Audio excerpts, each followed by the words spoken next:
El sol de Ciudad de México se filtraba entre las cortinas de seda de la mansión en Las Lomas, iluminando los mármoles italianos y los detalles dorados que Carlos Montero había seleccionado personalmente.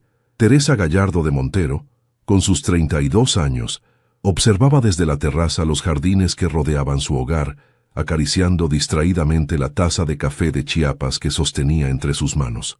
El anillo de diamantes que adornaba su dedo resplandecía con la luz matutina, un recordatorio constante del matrimonio que había creído perfecto durante 5 años.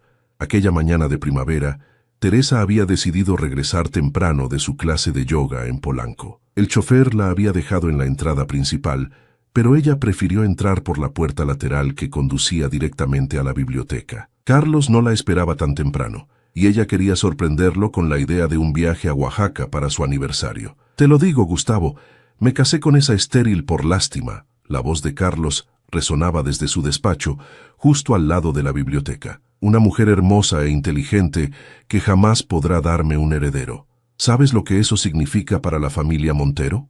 Teresa se quedó petrificada, con la mano suspendida sobre el pomo de la puerta. El corazón le latía tan fuerte que temía que pudieran escucharlo a través de las paredes. «Pero tienes otras opciones, Carlos. La adopción, vientres subrogados», respondió Gustavo, el mejor amigo de Carlos y socio en sus negocios inmobiliarios. «¿Y traer a un extraño a la dinastía Montero? Mi padre se revolvería en su tumba». Carlos soltó una risa amarga. «Además, Teresa ni siquiera sabe que conozco su condición.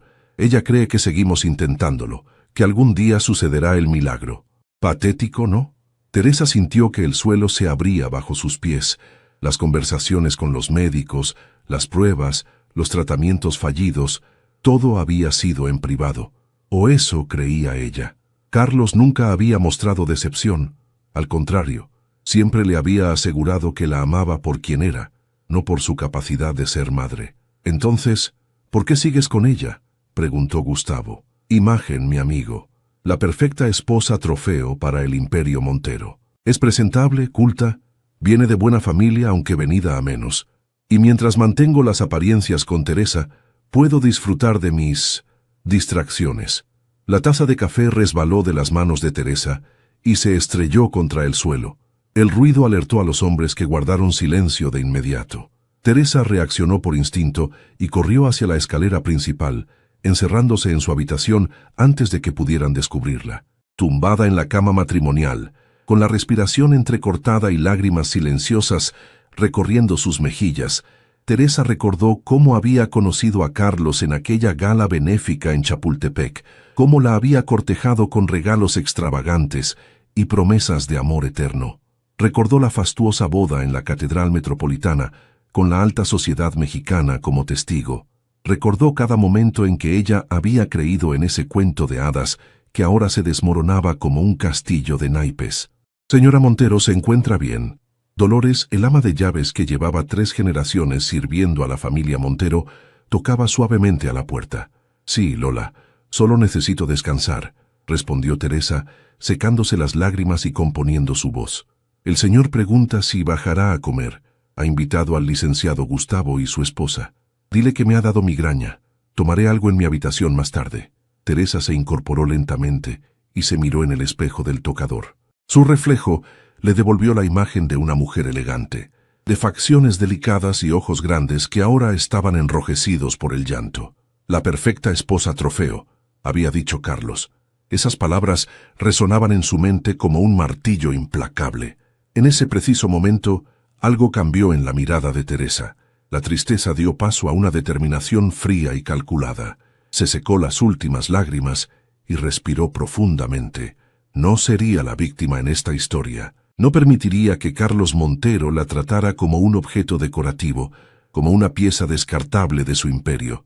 «Te arrepentirás de cada palabra, Carlos», susurró mientras se aplicaba crema bajo los ojos para disimular el llanto. «Esto apenas comienza». Esa noche, mientras fingía dormir, Teresa comenzó a trazar mentalmente un plan. No sería un divorcio escandaloso lo que buscaba. Eso sería demasiado simple, demasiado predecible. Carlos saldría ileso, quizás con algún rasguño económico que apenas notaría. No, lo que Teresa quería era justicia. Era desenmascarar al verdadero Carlos Montero ante todos, era recuperar su dignidad arrebatada, y para ello necesitaría tiempo, paciencia y una estrategia perfecta. 3 meses habían pasado desde aquella fatídica mañana.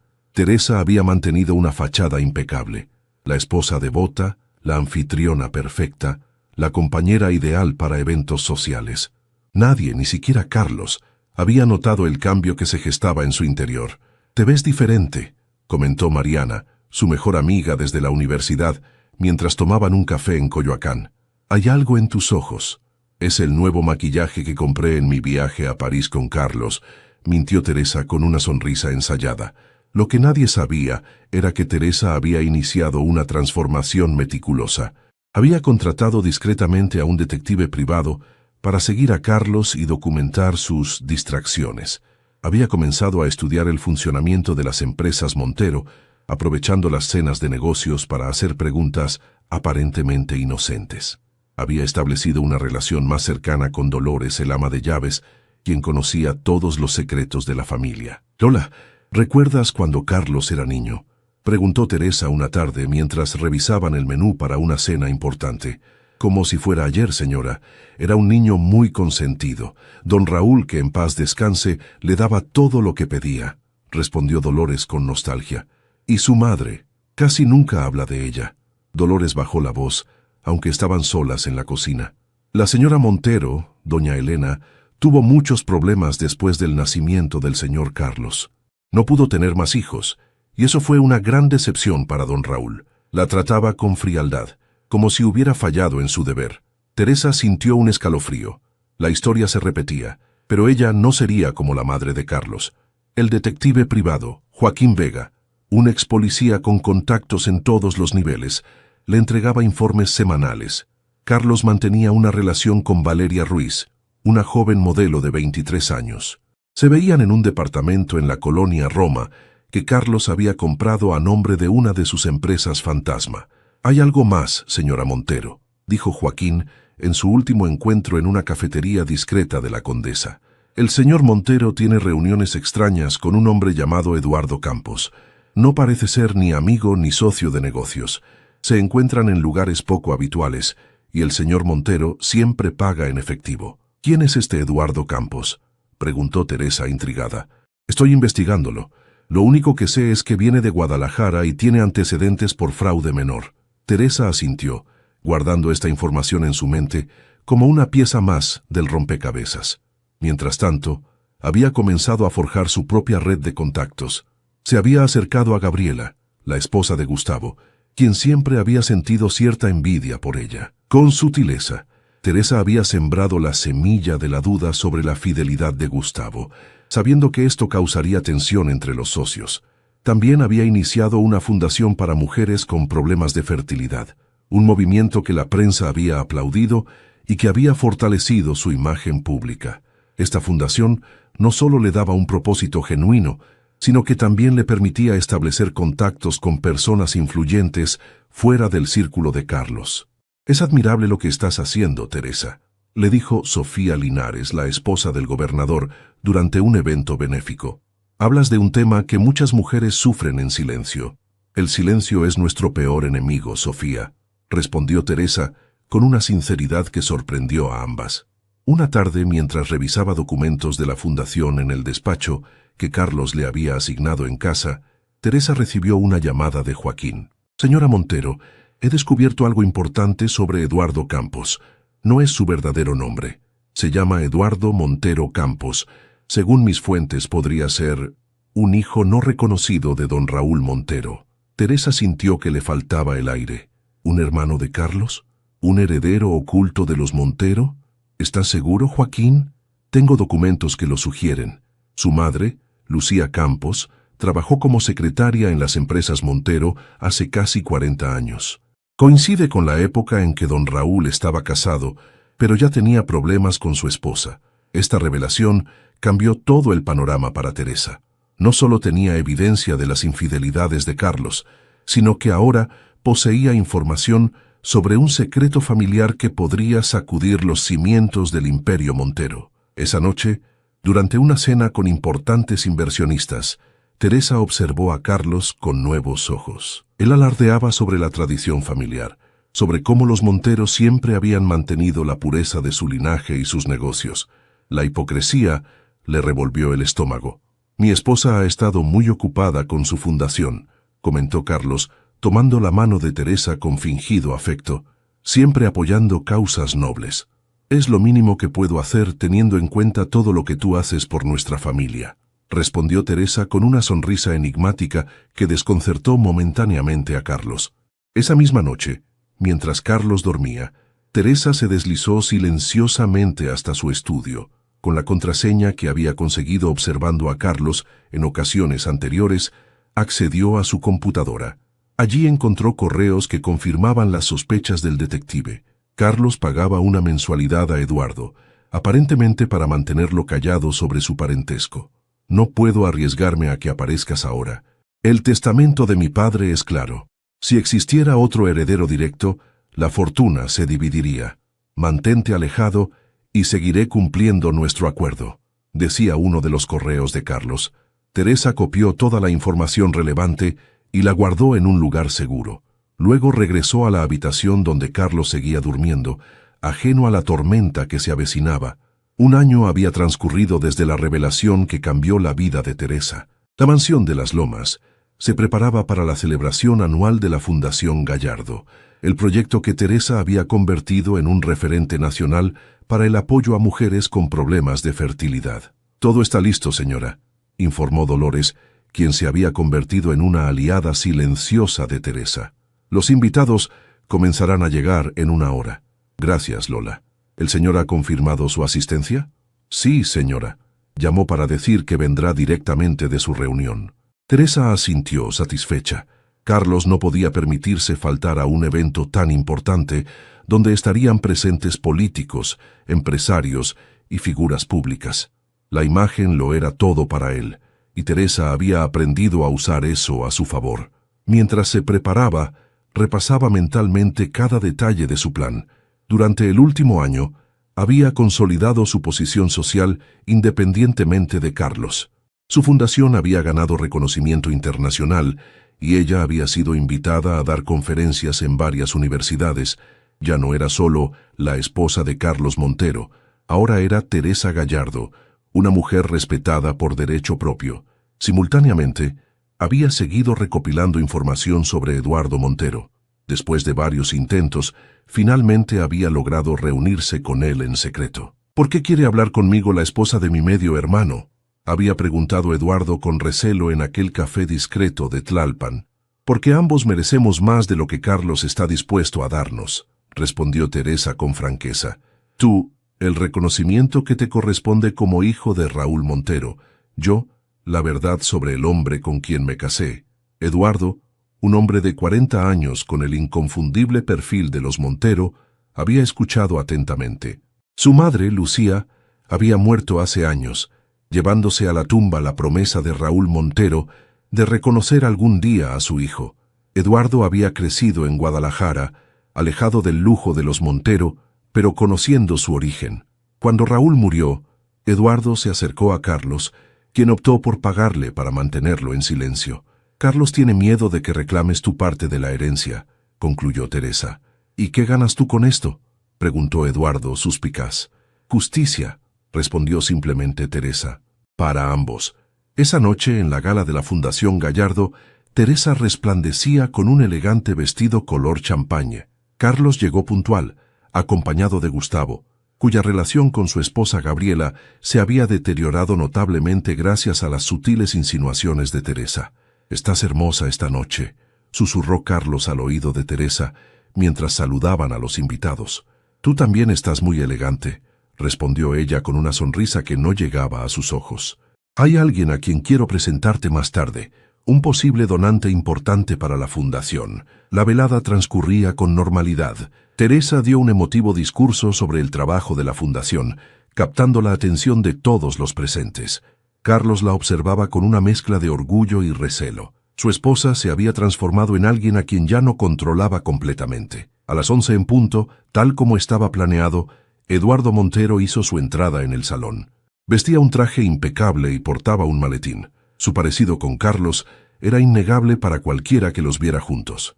Teresa se acercó a él con naturalidad y lo condujo hacia donde estaba Carlos, quien palideció al reconocerlo.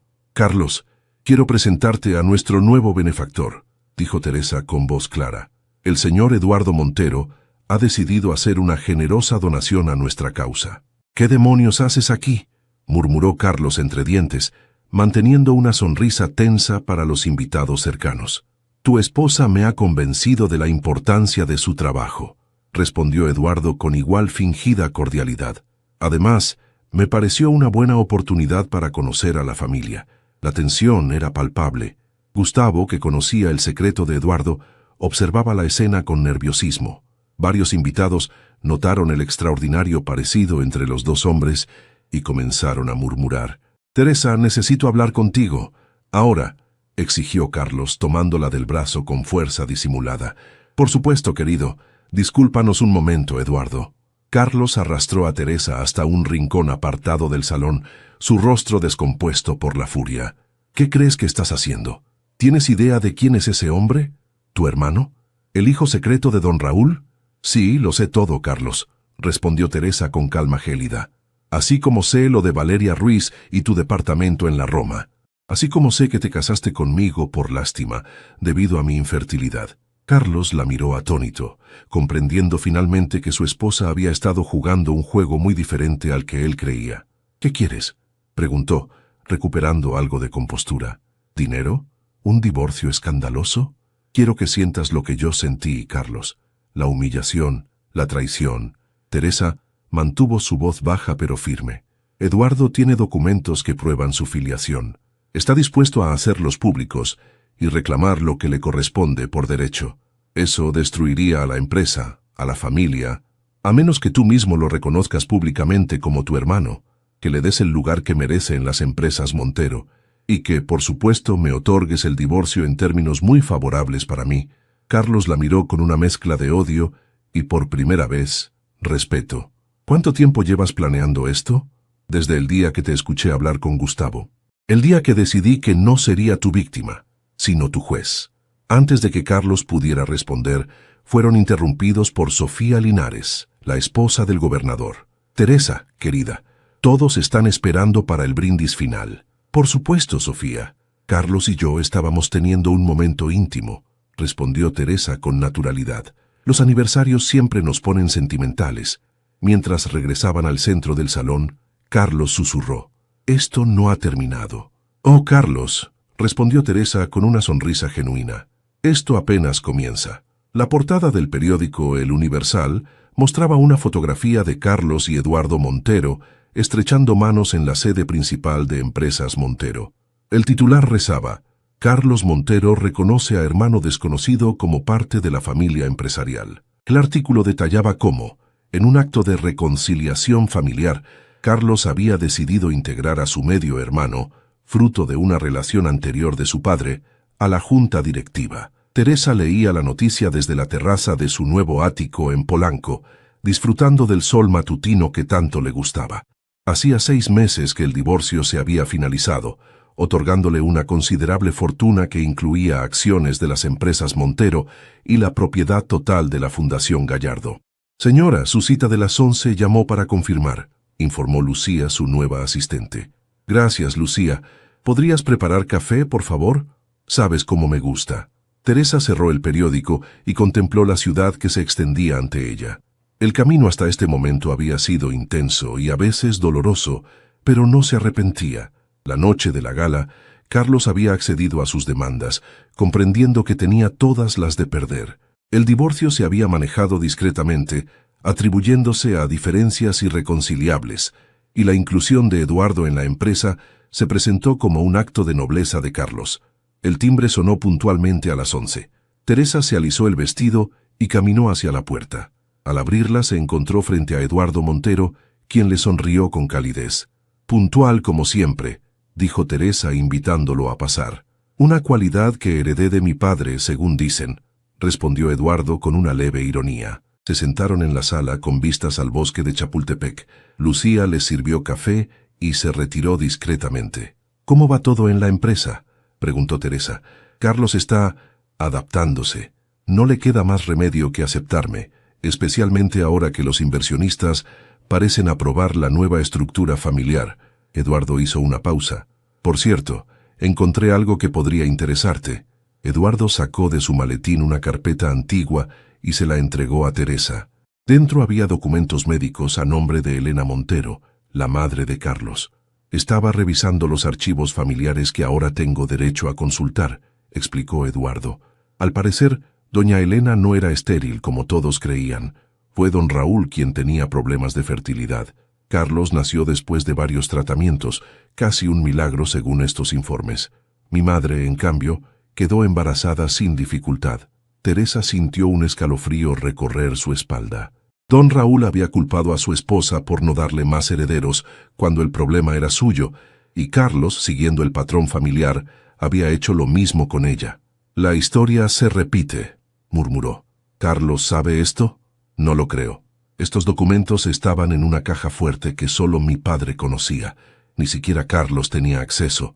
Teresa guardó silencio, procesando la información. La ironía era casi poética. Carlos la había menospreciado por ser infértil, cuando el problema genético probablemente venía de su lado. ¿Qué harás con esta información?, preguntó Eduardo. Teresa reflexionó un momento, recordando todo el dolor, la planificación, la venganza consumada. Nada, respondió finalmente. Ya no necesito más armas contra Carlos. He conseguido lo que quería, mi libertad, mi dignidad y justicia para ti. Eduardo asintió, comprendiendo. ¿Y ahora qué sigue para ti, Teresa? La fundación está creciendo. Estamos abriendo una clínica especializada en Cuernavaca el mes próximo. Una sonrisa genuina iluminó su rostro. Y acabo de ser aceptada en un programa de adopción. En unos meses podré recibir a una niña de 5 años.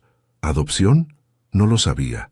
Es algo que siempre quise, pero Carlos se oponía. Ahora puedo tomar mis propias decisiones.